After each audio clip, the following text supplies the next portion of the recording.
캐나다 전국에 매서운 추위가 몰았습니다. 오늘 오전 연방환경성은 모든 주와 준주에 기상특보와 여행주의보, 한파경보 등을 발령했습니다. 서부와 중부, 북부 지역은 영하 55도에 극한의 추위가 찾아옵니다. 온타리오와 퀘벡, 대서양 지역엔 최대 30cm의 많은 눈이 쌓일 것으로 보여 눈보라에 대비해야 합니다.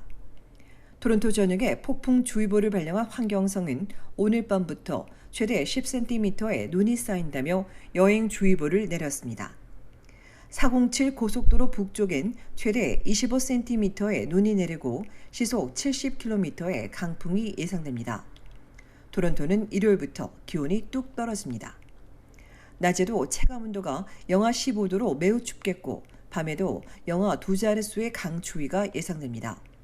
다음 주 수요일까지 토론토의 체감온도가 영하 18도까지 내려가는 등 강추위가 절정을 보이다 목요일에 다소 풀리지만 영하의 추운 날씨는 계속될 전망입니다.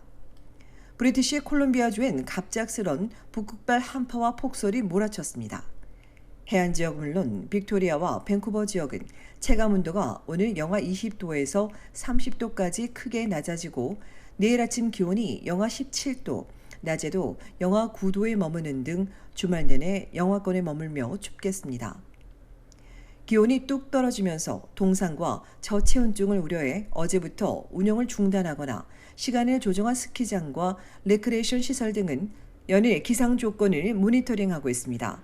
갑작스런 눈폭풍으로 어제 퇴근길 메트로 밴쿠버에선 25중 추돌 사고와 지연, 미끄러짐 이외에 버스가 도로를 가로막는 등 크고 작은 사고들이 이어졌고 일부 구간의 페리 운항도 취소됐습니다. 엘버타와 사스카추완주 전역, 매니토바와 유콘, 노스웨스트 준주의 일부 지역은 오늘도 최저 기온이 영하 35도에서 40도, 체감온도는 영하 50도에 달했습니다. 한파경보는 주말에도 이어지는데 일부 지역은 주말에 기온이 더 떨어질 전망입니다. 전국에 한파경보 등이 내려진 만큼 옷차림을 단단히 하고 대비해야 하며 바람도 강해 화재 사고가 발생하지 않도록 조심하고 빙판길도 주의해 이동해야 한다고 당국은 강조했습니다.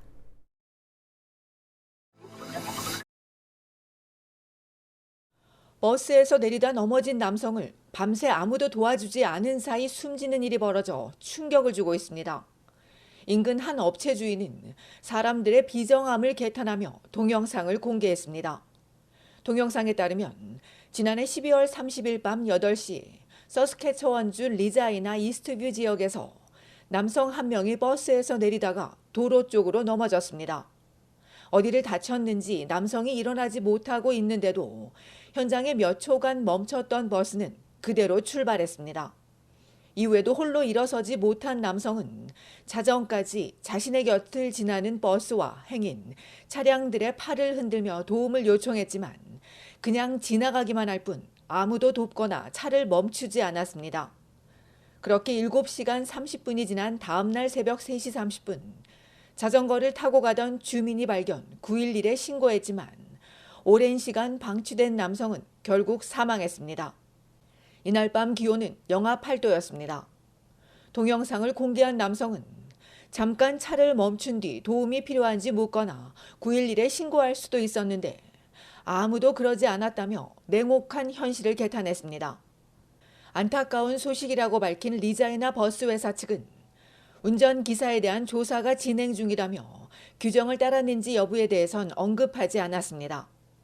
남성의 사망 원인을 조사 중이라는 검시관 역시 1차 조사 결과에 대해 논평을 거부했으며 경찰은 범죄가 아니라고 밝히며 누군가 조난당했거나 위험에 처해 있으면 911에 신고할 것을 당부했습니다.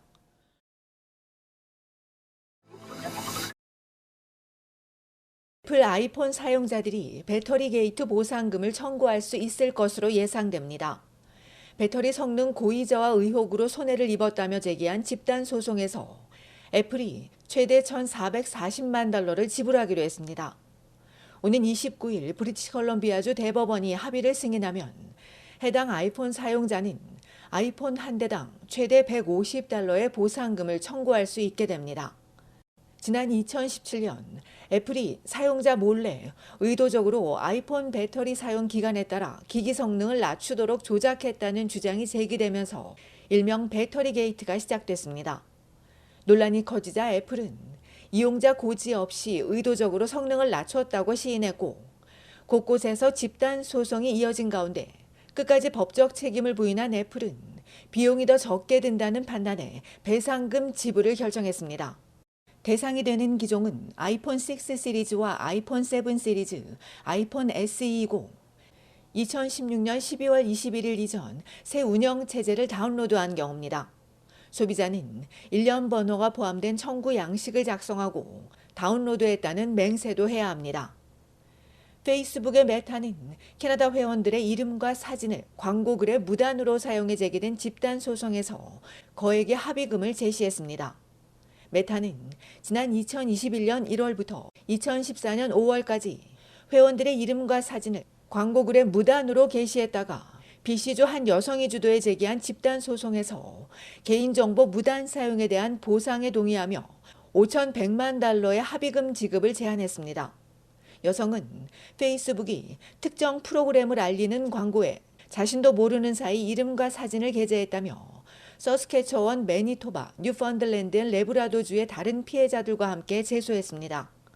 이와 관련해 캐나다 페이스북 회원 430만여 명이 해당될 것으로 알려진 가운데 향후 4개 주 회원들을 위한 온라인 양식이 제공될 것으로 알려졌습니다.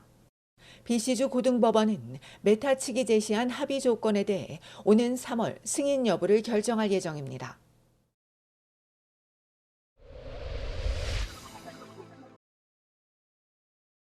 어젯밤 9시 온타리오주 놀수역 제인스트리트와 그랜드 라빈 드라이브에 있는 버스 정거장에서 20대 남성이 총에 맞아 병원으로 이송됐으며 경찰이 제인 북쪽으로 도주한 회색 SUV를 추적하고 있습니다.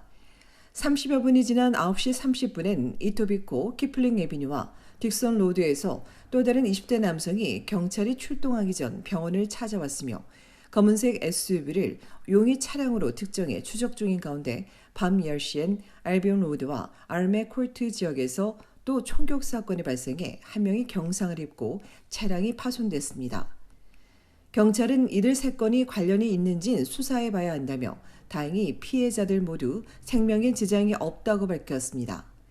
이보다 앞서 8시 20분엔 토론토 다운타운 하버프런트 스파다나 에비뉴와 퀸스퀘이 웨스트에서 칼부림 사건이 발생해 40대 남성이 크게 다쳤으며 수염이 있고 녹색 후드 스웨터를 입은 용의자를 추적하고 있습니다.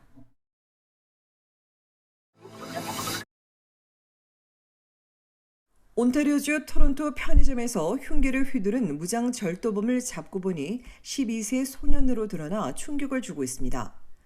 지난 수요일 밤 10시경 댄퍼스와 빅토리아 파크 애비뉴에 있는 편의점에 침입한 무장한 소년은 이내 계산대로 다가오더니 돈을 요구하고 칼을 휘두르며 카운터 위로 뛰어올랐고 놀란 직원이 편의점 바깥으로 달아나자 뒤쫓아와선 직원의 등 쪽을 흉기로 찔렀습니다.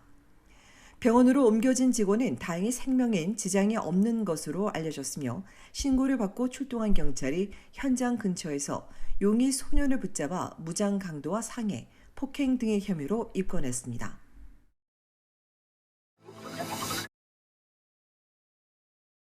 온타리오주 정부가 서비스 온타리오 10여 곳을 폐쇄할 것으로 알려져 논란이 일고 있습니다. 온주 정부는 토론토와 미시사가, 해밀턴 등에서 10여 곳의 사무소를 폐쇄하고 문구류 등을 판매하는 스테이플스 매장에 키오스크를 설치할 것으로 알려졌습니다. 앞서 스테이플스에 서비스 온타리오를 설치할 것이라고 밝혔지만 사무소 폐쇄에 대해 언급하지 않았는데 10여 곳을 닫을 것으로 알려지면서 야당의 반발이 나오고 있습니다. 비용 절감과 운전면허증 발급 등의 민원 서비스 대기 시간을 줄이기 위해서라고 정부는 강조하고 있지만 야당은 민원 서비스를 축소하는 건 물론 외곽 지역 주민들에게 더 큰 불편만 초래할 것이라고 지적했습니다.